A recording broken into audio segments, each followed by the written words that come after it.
Welcome to the Startup to Exit podcast, where we will bring you world-class entrepreneurs and VCs to share their hard-earned success stories and secrets. This podcast has been brought to you by TIE Seattle.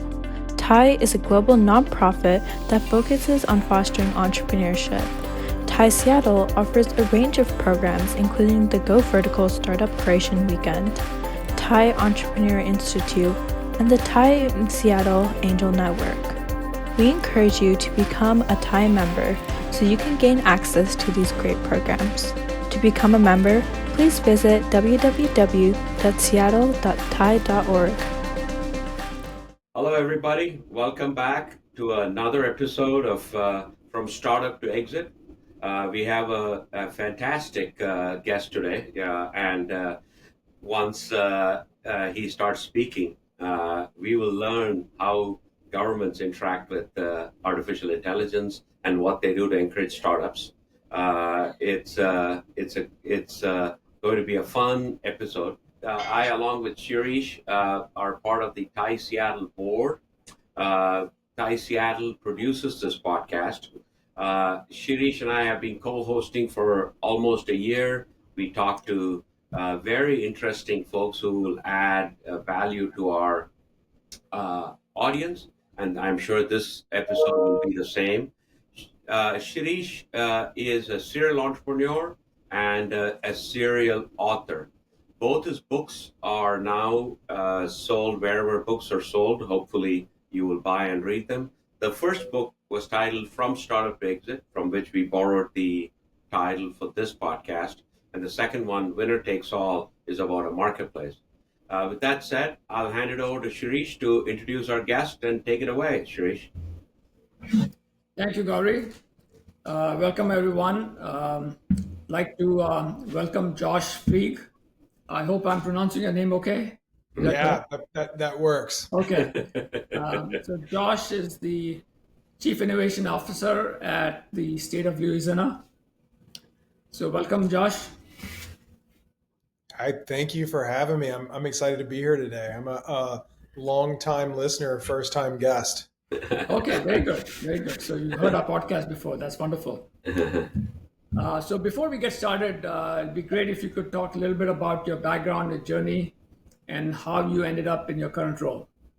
Yeah, absolutely. So I don't know how long this podcast is, so please, guys, tell me to speed up my long story if it gets too long and boring. But I actually started my career as a high school fine arts teacher, and I was at a very interesting school. This was early aughts. This was 2002. I was at a very interesting high school in Baton Rouge, Louisiana. That received a large endowment from a private equity firm out of Dallas called LJ7 Fund. Seven Rosen Funds. LJ7 was the seven of seven Rosen Funds. So LJ7 was some of the original money, and Seven Rosen Funds was some of the original money behind compact computers. So he was an alumni of the brother school. His wife went to the sister school where I taught, and I was the only one of the few people on campus who was just kind of a gearhead, just like technology. And this gentleman with Seven Rosen Funds put a lot of money into the school and said, "I want you guys to be the first one-to-one laptop school in the state of Louisiana." So we said, "Great." We built out a wireless mesh network across this 14-acre campus. 1,000 compact PCs. We actually created a student-run help desk where we were receiving warranty dollars for fixing the compact computers, which allowed us to kind of pay the students to do the work and also learn how to work on hardware.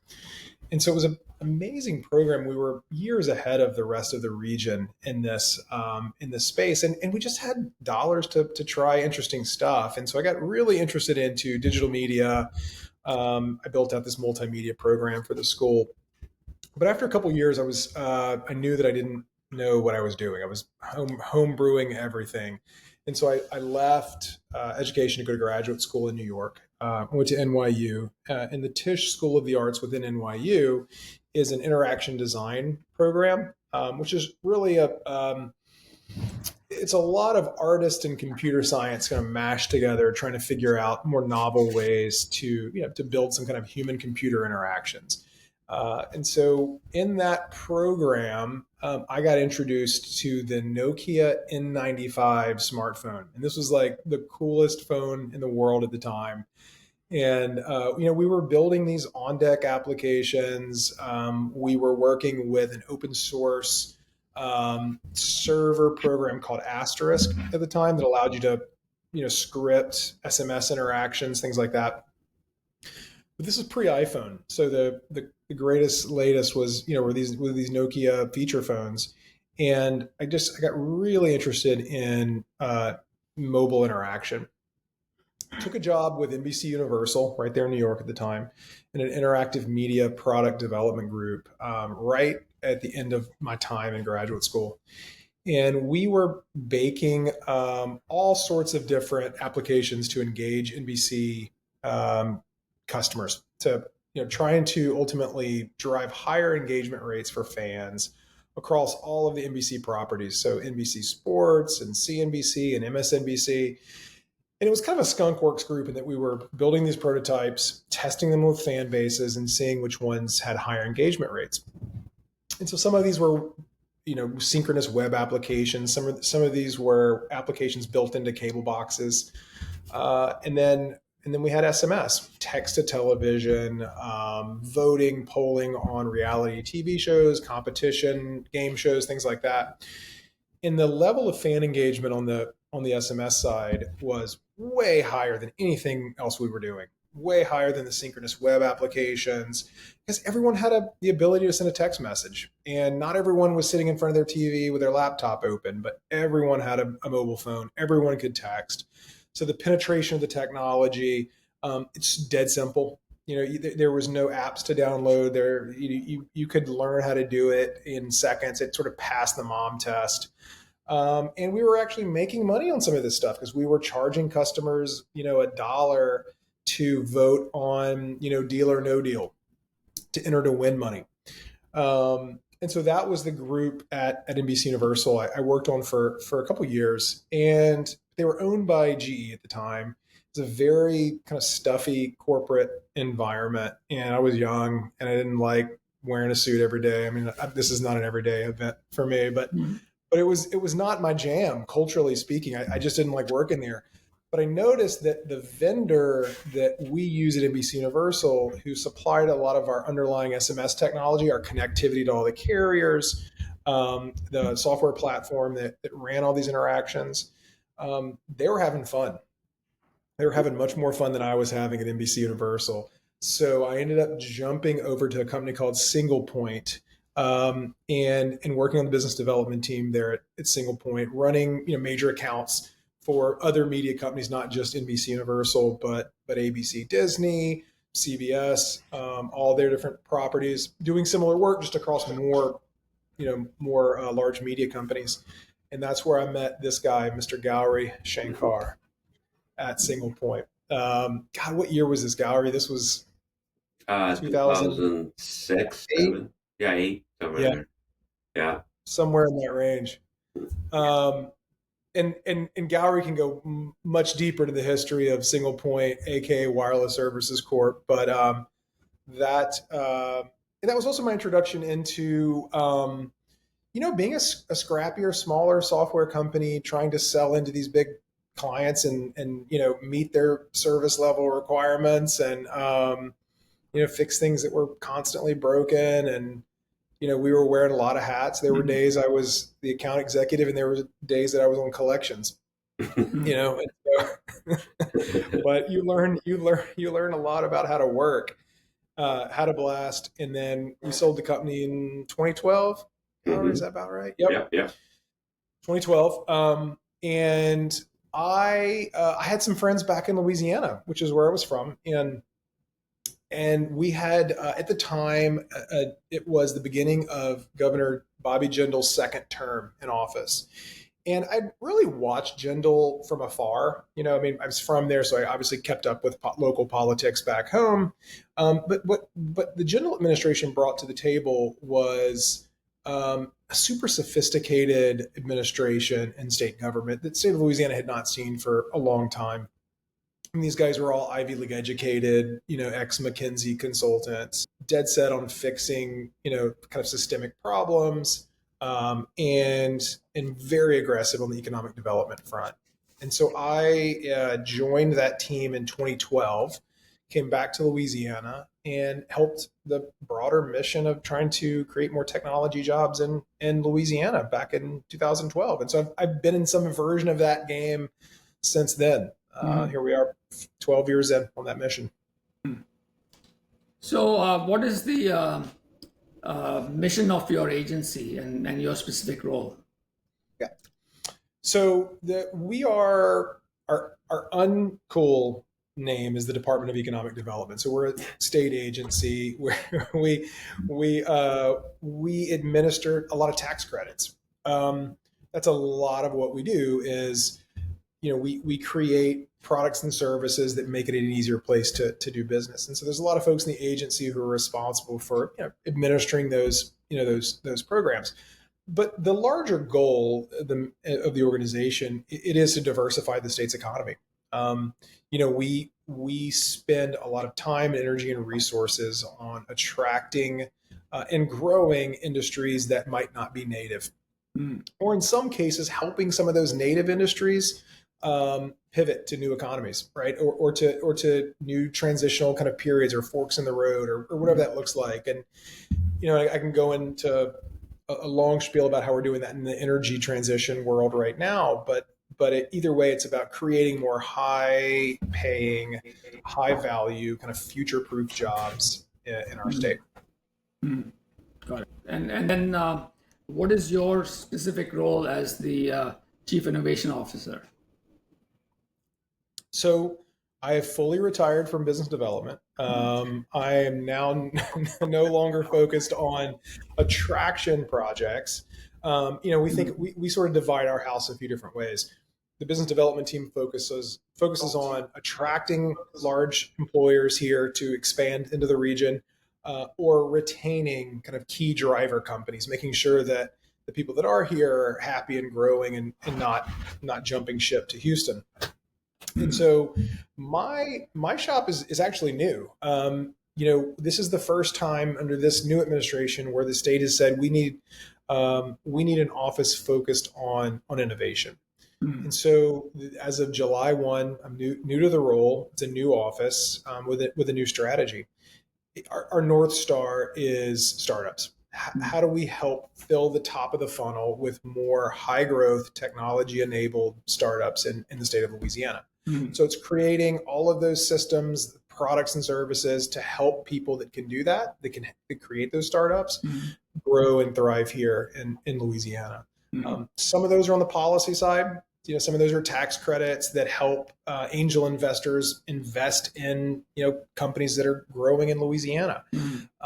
Sometimes it's about filling in gaps. Say, look, we might have really good technology accelerators focused on one geography or one industry, but maybe we're forgetting about trade, right? We're a big trade state, we're a big port state. How do we unlock innovation in things like trade and maritime and third-party logistics and stuff like that? So that's really the role of our organization. It's to grow the overall pie and help fill in gaps where we're not doing well. I see. Okay. And is there much startup activity today in the state of Louisiana? Yeah, so there's a bunch, and it just depends. We're not a software hub, right? That's not one of our legacy industries. So when I think of like our startup activity, where we see the most activity would be in that energy space. So we're a large, not only energy extractor, but we're even bigger energy refiner. So we refine most of the country's oil products or downstream products that kind of come from oil and gas. Chemicals are huge in South Louisiana. And so a lot of our innovation currently is aligned with all things energy. Right. I think we've been very fortunate over the last few years coming out of COVID because the federal government is continuing to invest heavily in all things kind of energy transition. And we've landed a number of very sort of large, high profile federal grant dollars or programs for some of the energy work we're doing because we make traditional industry here. We have the infrastructure for that. So it's sort of a no brainer that we can kind of build on that legacy. But in terms of tech startups, is there a significant VC and angel community to fund startups?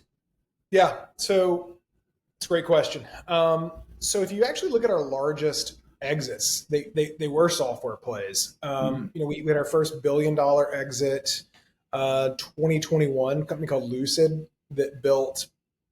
It was like a network for buying and selling surveys that were taken online, and so they sold to a Swedish company called Cent for 1.1 billion. That previously, a few months prior to that, a company called Level Set here sold to Procore out of California. Construction tech, construction software that bought and sold construction liens. Right. So we definitely have some pure play software in that world. I think the way we think about innovation, at least from our office, is high growth, scalable, technology enabled, right? So it doesn't have to be pure play technology, pure play software, anything, whether it is in our energy world or it's purely software or it's culture tech, right? I mean, we see a lot of music startups here because we have music's in our DNA. We record a lot of music here.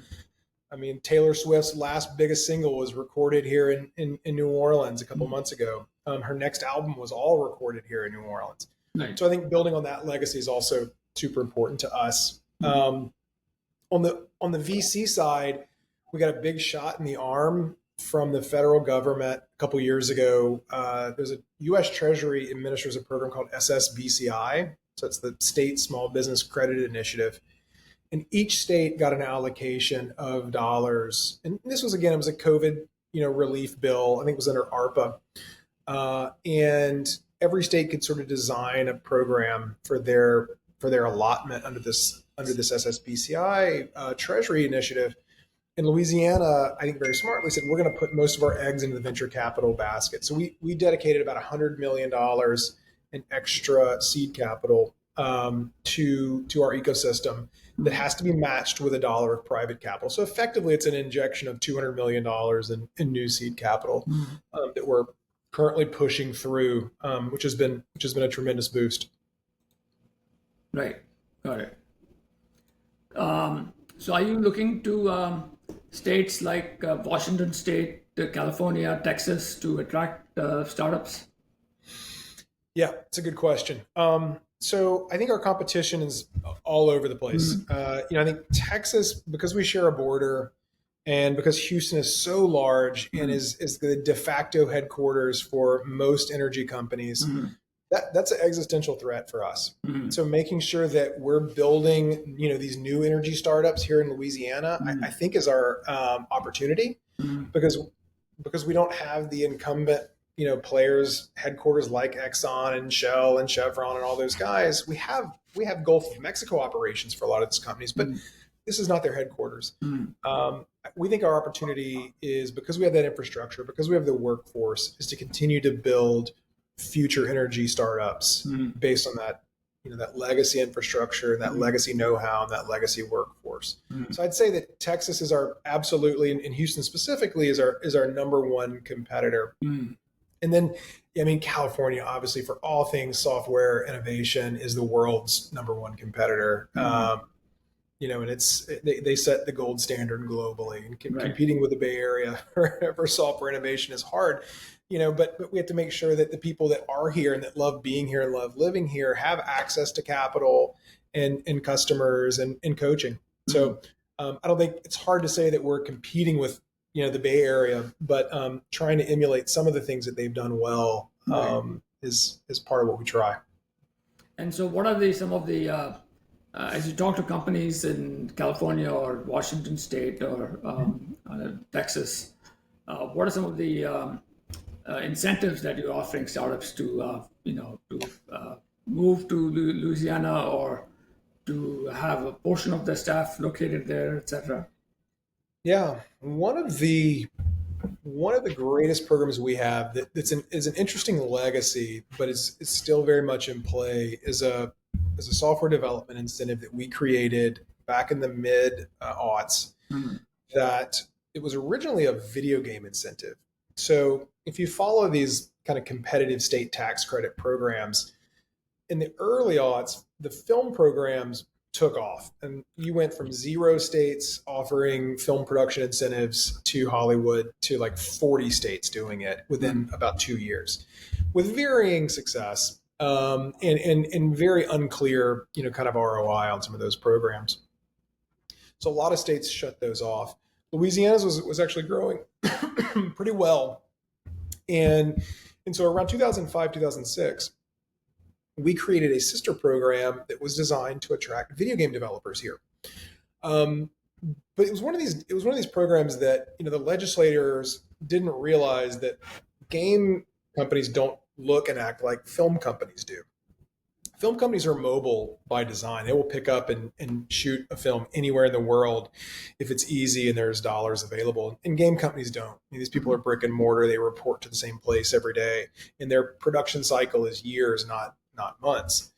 And so it's kind of just set on the shelf for 5 or 6 years, and no one was really using this program. But it was a really powerful 25% rebate on your expenses for developing games. So we took that program, we opened it up, and we said any type of software. And we made that change right around 2010. And that program's been running strong for the last 14 years, in that we provide a 25% cash rebate to companies developing software. And it's uncapped. It's uncapped for that company. It's uncapped for the whole program. There's no sunset date. So it's an amazing program. It was modeled after what Quebec does. Montreal sees a lot of this activity as well. So closely modeled after that program. So that's the most valuable is that rebate. And it is every year you look at all of your software developers and you just tally up what you spent on all those developers, and the state owes you that 25% back in the form of a check. It's a fully refundable program that has nothing to do with your tax liability or anything like that. That's amazing. That's so you can recover 25% of your development costs. I mean, that's not insignificant. Oh, it's huge. And it's a huge program. They're definitely taking advantage of it. So it's interesting. We have a couple of the larger, I would say, like multinational IT service companies that leverage the program. IBM uses the program here. They've got about 1,100 people using that program. CGI uses the program quite actively. They do a lot of like healthcare tech integration of products into various healthcare providers. They're big users of the program. DXC, which spun out of HP Enterprise Services, also big users of the program. And then you have some game companies as well. Electronic Arts still operates a large operation here and leverages the program as well. Mm-hmm. Got it. Excellent. Over to you, Gabri. Great. Josh, great to speak to you. There's one anecdote that came to my memory when you were talking about Nokia phones. Shirish actually had a company at that time called Timon that was building email to those devices, right? And eventually Timon was acquired by BlackBerry. So it's exactly what getting email to the phone was the big thing. And if you think of it, in the days, it was getting anybody to interact with the phone. BlackBerry was the only place where people sent and received email. Timon brought it to every phone, including, and Nokia was actually the big hit. And BlackBerry kind of saw the gap and acquired them. So it's one of those historical, because now everybody thinks, hey, if I want, just take an iPhone or Android device and there's email. The world has email. But it wasn't that long ago when that was still magic, so to speak. I remember the first time I ever checked my Gmail on a Nokia phone. It was magic. It was easy and it was very slow, right? And there was no formatting. It was nothing, but it was a big deal. It was real time. So before we sort of jump into AI and other things, right? So Louisiana State is in Baton Rouge, and it's a very large university. I mean, compared to the size of your state, it's extremely large university. And how have you guys been able to? When I say you guys, I mean the government. The various administrations. You had variety of them. How have Yep, you worked with Louisiana State to? I mean, it's a talent war. it That's is. what company. If I'm a company, I'm thinking, do you have talent? 25% is interesting, but if I can't attract talent, that alone won't get me there, right? So, how Yep, do you foster talent for the startups? yep. Well, so you're 100% right. I mean, I think none of this works if we don't have butts in seats. Yeah. Like if we don't have people doing the work, it doesn't. You can create all the financial incentives you want. The universities are absolutely the number one driver of everything we're doing. And in most of the conversations with any sort of knowledge based, industry or company begins and ends with higher education, because they have to make sure that, I mean, they can relocate a bunch of folks to get things started, but it's, with churn, you have to begin to backfill with locals, or the economic models of doing this kind of stuff just doesn't make sense. Hmm. So our approach has been over the last few years. There's been a couple different things I think we've found pretty successful. One is we build very deliberate cooperative endeavor agreements with universities that have very measurable deliverables into or in partnership with the companies that are coming into the market.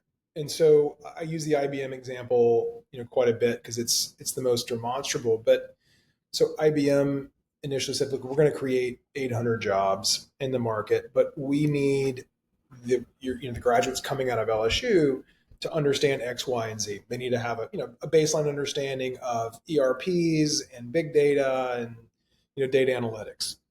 I'm using this as an example, but not only do they need to have these baseline understandings of these three technologies that matter to us, your pipeline is here. We need it to be here. Like your graduates each year are good, but there's just not enough of them.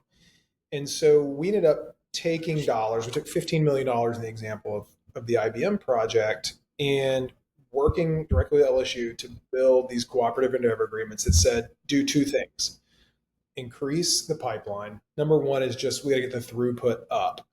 And number two is you need to listen to the IBM guys, because they're going to tell you what they need for you guys to produce so that they can hire your graduates. And that was it. It was come to the table, listen, align curriculum, and then grow the throughput. It wasn't rocket science, but it took a very deliberate, mechanism. We call them cooperative endeavor agreements, but they're contracts. Instead of us just like, endowing the university with more money, or us saying, oh, let's go appropriate more dollars to the computer science department or whatever next year. It's very surgical in the sense that it's saying, no, this specific program at this specific university needs to grow its throughput and align its curriculum, and here's the dollars based on that project to get that done. So that's been sort of our path over the last decade, and look, it's been great, because if you look at the growth in those pipelines, it's working. In some cases, there's 2 and 3x growth of graduates over the last 5 and 6 years. Wow, that's unbelievable. So companies look for continuity and consistency. So you yourself have been in 3 administrations, right? So as a company coming in, the whims and fancies of the administration, whatever their agendas may be, what political affiliation they have, we still have a business to run for the whole globe. How does your office and your agency sort of mask and keep that consistent so that I don't feel like, oh, it's a 4-year program, then I'm out? Yeah. It's not 4 years, it's forever program, so to speak. Yeah. No, you're 100% right. I mean, I think we take the long view. So first off, you nailed it. I mean, jobs should be apolitical by design, right? Yeah. We all want high paying jobs in our community. And I think by and large, at least my time under three very different administrations, that's been the case. I think it's new administrations don't typically come in and just tear up contracts just because they have the legal right to do it, because that consistency and predictability is critical.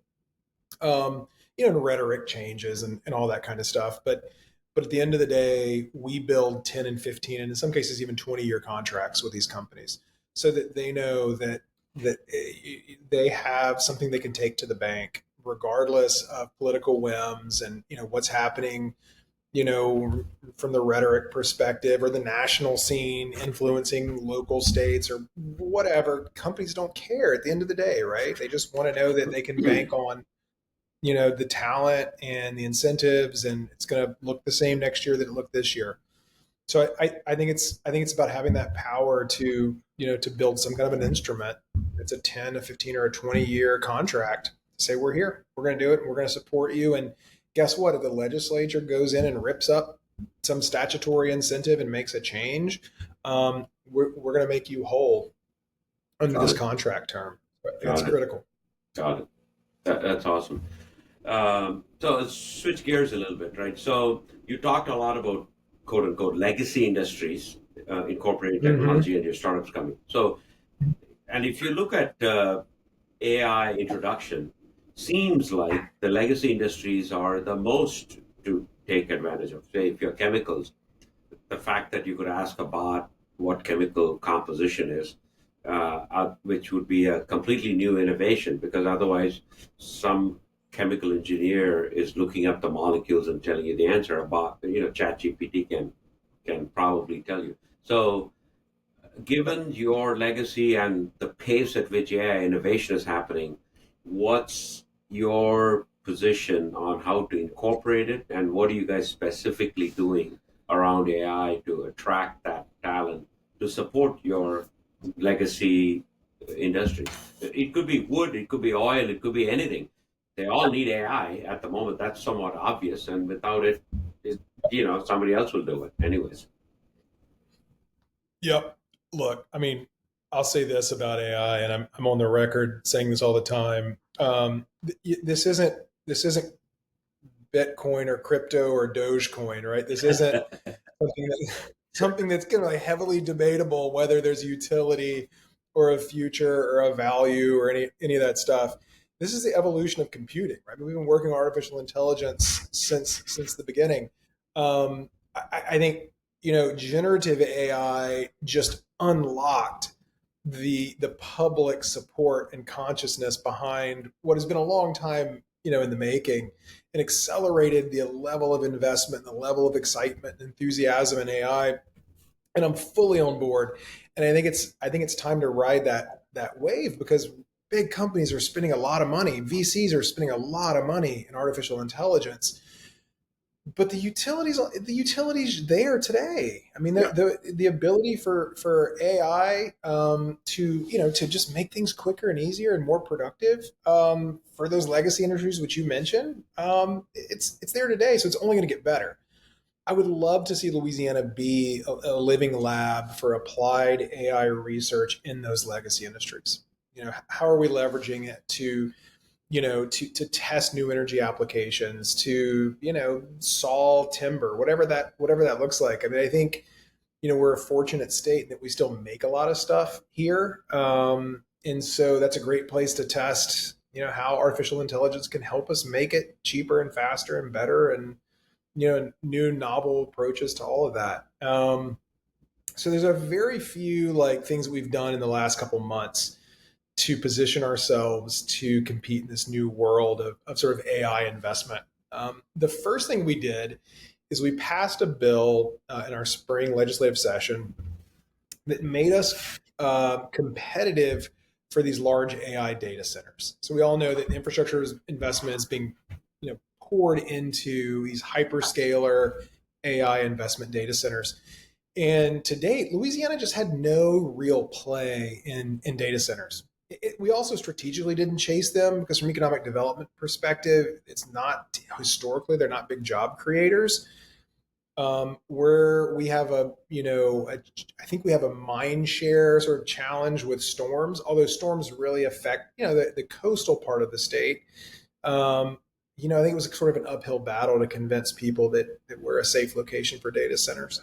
Um, but then generative AI came on the scene, and the size and scale of investment in some of those large hyperscalers is unprecedented. And the jobs that are related, I mean, some of these large projects are, 3, 4, 500 or more jobs in rural places in a lot of scenarios. So to where, those jobs are hugely impactful to the communities.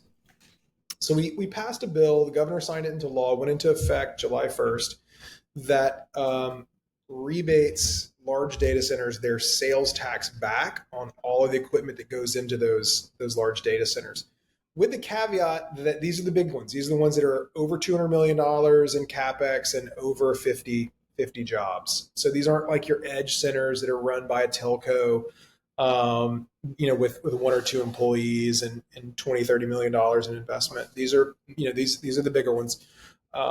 We were able to get that passed and signed into law, and we've had a ton of interest just since that thing became law on July 1st, by some of the big folks that are developing and deploying these big hyperscalers. So I know that was a long-winded answer, but I'm all in on AI to wrap.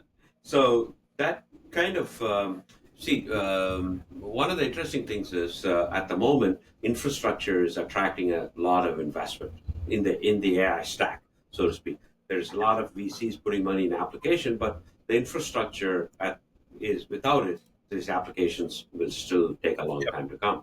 So if you build on top of that, meaning if you have enough jobs who come in at the infrastructure layer, in theory you could build up the stack all the way to the application layer.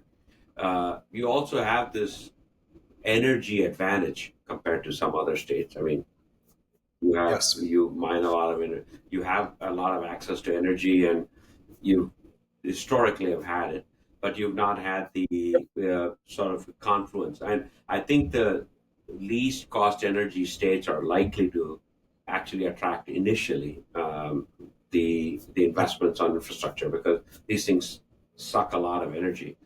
And it is one of those. Go ahead. Yeah, no, you nailed it. I mean, if I'm looking at some of these projects, some of the projects in our pipeline, Gowrie, they're like 3, 4, 5 gigawatts of projected. And it's, I mean, in some scenarios, these might be the largest industrial users in the state if we can land some of these. Yeah. It's unreal. But you're right. I think they have to go to places that are flat, that don't move a lot, and have the ability to supply gigawatts of power in a reasonable time frame without having to go, build brand new nuclear facilities and stuff like that. Yeah. So it's either solar, hydro, or oil of some variation. Those are natural gas. Yeah, those are the, and you have access to lots of it. I mean, it's off the coast and so on and so forth. So you guys have. With that said, are your programs now geared to saying, hey, we need, because the engineering talent needed for that is different than software engineers, and you still need to go back to that talent base. Are you guys gearing up all over again with the universities and attracting talent? Yeah, we are. So, this is like forever been our challenge in economic development, is that it takes a lot of investment to do these things. And so if we want to build more capacity for, even GPU chip design that enables and unlocks, AI, we have to have someone on the employer side to say, I'm going to hire some of these people. I'm going to, we're going to do something with the dollars that you put in as a state agency to create jobs and wealth from that investment. And so it sometimes feels reactive, but what we try to do is, we'll use data centers as a good example here. So the data centers that we have that are in our project pipeline today, they're huge. but they're going to be built and controlled by the companies. And the companies are smarter than we are. They're bigger than we are. They know how to train people and find people and all that kind of stuff. But we use the inertia and the size and the economic impact of these projects to build related programs. So if we're able to land one of these large hyperscalers, the level of investment is so big, we can then find some dollars to say, let's build, a chip design facility at Louisiana Tech, for example, that can help us, design and fabricate, new types of GPUs. Or let's go build an applied research group within, LSU or University of Louisiana that can work with legacy industries to implement, AI solutions within their supply chain or their manufacturing process or whatever. So we sort of use these big wins as an excuse to go invest in what's coming up next or what else we need there. If that makes sense. So are there startups that focus on supplying, say, a bot to a government agency? Are they, because you have this unique opportunity where you have this incentive, you're open and testing it. I don't know how many chief innovation officers are there across the 50 states, or you may be the only one. I mean, they have a lot of chief technology officers, but not innovation officers. How do companies in that vertical application find you and your agency in terms of, hey, how do I engage? Because these are all startups looking for good ideas.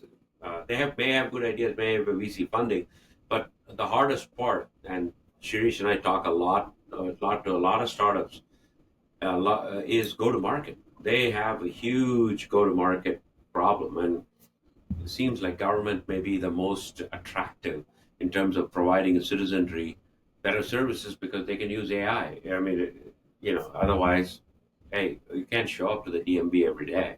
I mean, there's DMV employ enough people, no matter how small it is. It can fix so much. I mean, look, I know that, I hope my friends from U.S. Treasury are not listening to this right now, but we just won a grant. We can't talk about it until mid-September, but we won a grant that was a 15-page application. It was a technical assistance grant. I mean, it wasn't anything super exciting from a scope perspective. It just helps provide some technical assistance to startups. It was $5.5 million. It was a competitive award program. It was a 15-page application. I wrote the entire thing with ChatGPT. I wouldn't have submitted it. I have a team of one right now. We're trying to grow this, but it wouldn't have gotten submitted had I not had AI. So I fully agree with you. I think that I think this is a revolution for every public education, government, services. So one of the things that we're trying to do right now, because we're a small agency when it comes to the scale of other agencies, we're not operational. We don't run hospitals and we don't build bridges and things like that. So we're about 150 people total in our agency. But our goal is to kind of lead by example on integrating AI, using it in our workflow, and talking about it to other agencies and talking about it with startups. And one of the things that we did this summer this is a little bit of a procurement hack, but we got a bill passed this year, again, went into law the same time the data center bill did on July 1st, where it exempted us from the central sort of Office of Technology Services for the state. So we no longer need to procure things through central IT. And it exempted us from procurement writ large. So the goal there, A, is just to move faster and so that we can be aligned with businesses, which are our customers. But B, it's also just to sort of set that bar, that state government can actually work and function, and we can integrate some of these new tools into our environment so that we can better serve those customers, and then be a test bed to show other agencies it's not that hard to work with a startup to integrate some solution to your Byzantine process. So that's where we're going.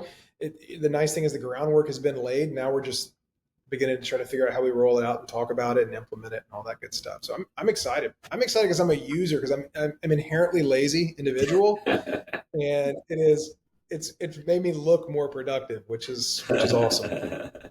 So, sort of circle back to your roots, right? So, you're a Louisiana native, high school teacher after college. Um, then, you saw Katrina affect your state badly, and now comes AI. So, tie it back to how you, as a chief innovation officer, COVID being the other thing that happened badly, tie it back to as your chief innovation officer of the state of Louisiana, how you would take AI into sort of the public education realm, because your state Yeah. uniquely was affected twice in every decade of this century. Katrina Yeah. in 2000, early 2000, and then COVID in the late 2020, because public education was completely dismantled in both those events, so to speak.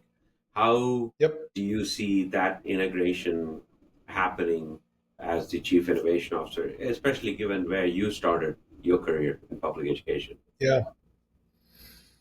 Look, I think there's a thousand challenges that educators face today in public education systems, whether it's local school districts or statewide. I mean, the challenges are coming at them faster than they can solve them, right? I mean, like it's super hard to recruit and retain teachers in the classroom.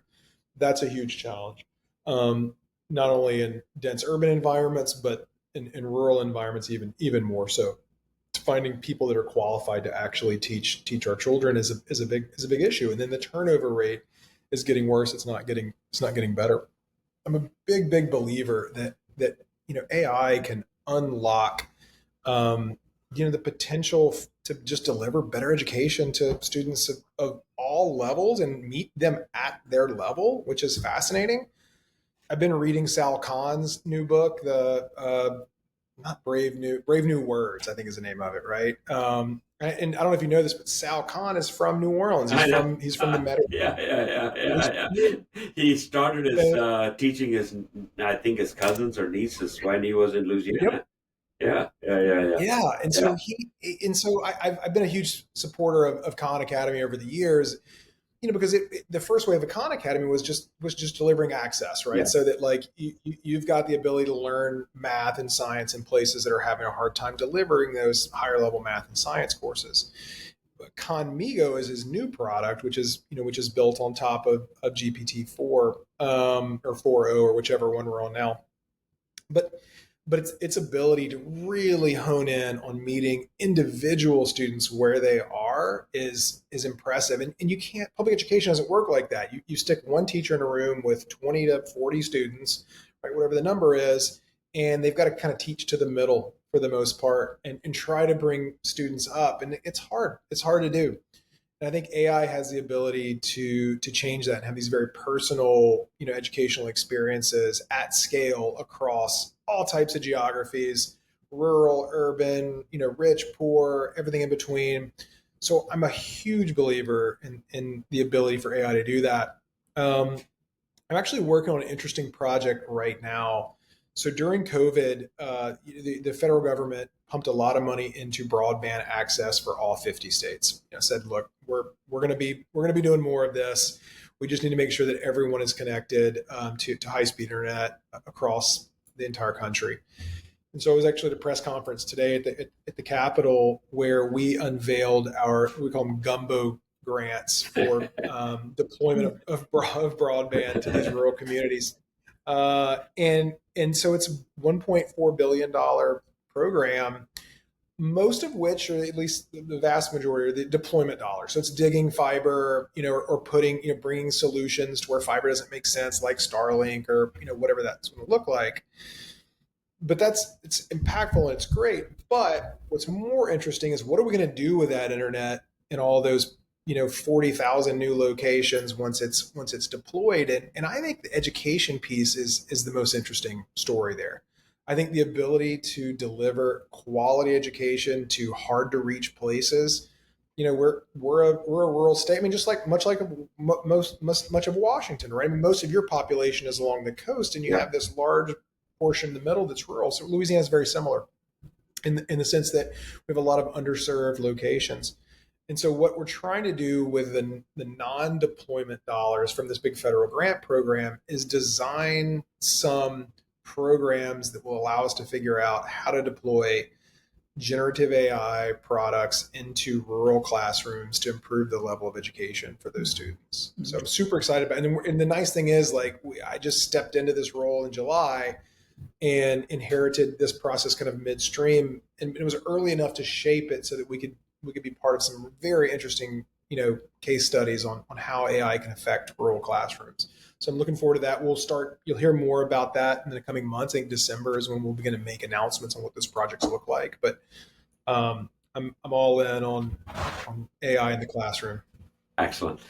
Josh, we could keep talking more. Actually, what was striking is this could be one where you're the first government official on our podcast so far. We've had a lot of VCs and entrepreneurs and big companies. So the fact that this relationship startups have with the government is always,